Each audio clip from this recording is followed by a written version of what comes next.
name is Sarah Sharp Fellows. My husband was Rear Admiral, upper half. That means 2 stars.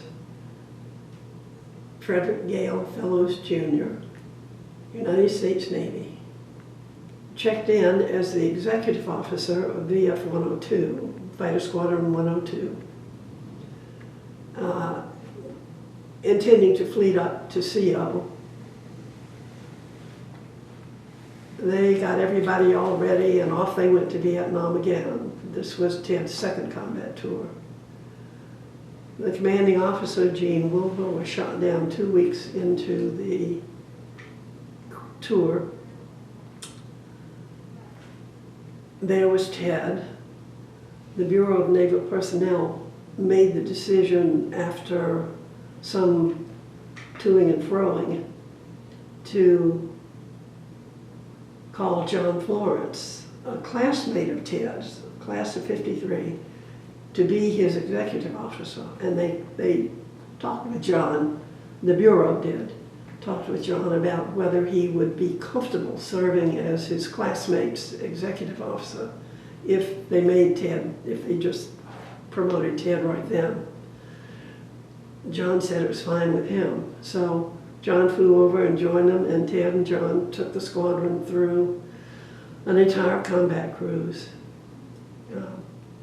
They wanted a fighter plane after the attack aircraft had gone in and dropped their bombs and done their strafing and all that. They wanted a fighter plane to come in and attack the anti-aircraft guns that had been shooting, at everybody. And Ted thought it was a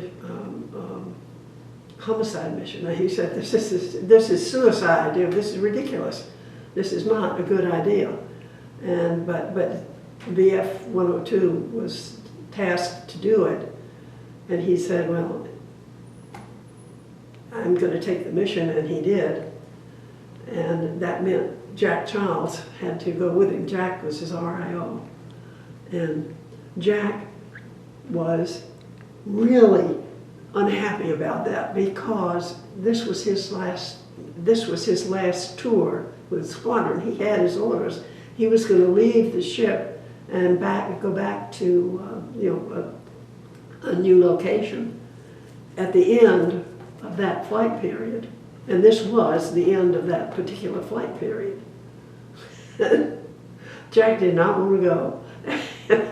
He told me not too long ago, the skipper had to drag me out to that airplane.